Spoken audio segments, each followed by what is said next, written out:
7-chi savol. X va Y gazlarining o'zaro reaksiyasi turli konsentratsiyalarda o'tkazilib, reaksiya tezligi o'lchandi.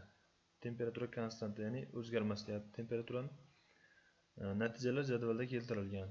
Birinchi tajribada X modda 0,1 mol litr, Y modda 0,1 mol litr olinganda reaksiyaning tezligi 3⁻⁻2 mol taqsim litr sekund ekan.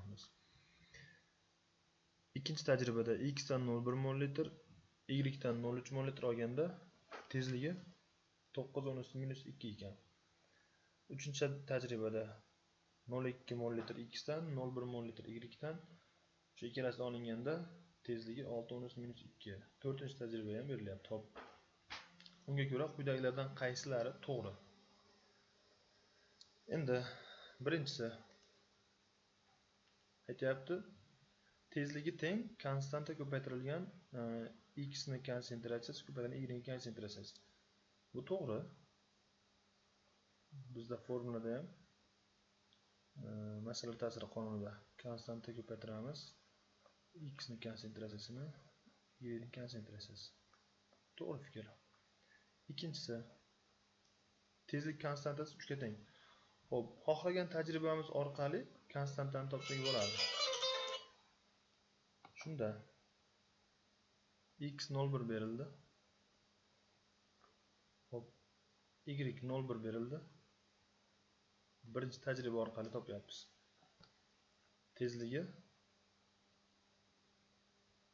3⁻⁻2 berildi. Shunda tezlik taqsim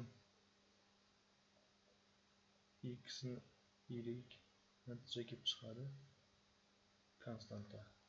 Shunda tezligim 3⁻⁻2 mol litr sekund. Endi 0,1 mol taqsim litrni kvadrati bilan. Ya'ni hop 0,03 mol taqsim litr sekund bo'lamiz 0,01 mol kvadrat taqsim litr kvadrat. Natija 3 chiqadi. Konstanta 3. Endi birligini ham shu bo'yicha topib ketamiz. Tezlik konstanta birligi litr taqsim mol sekund deyapti. Xo'p.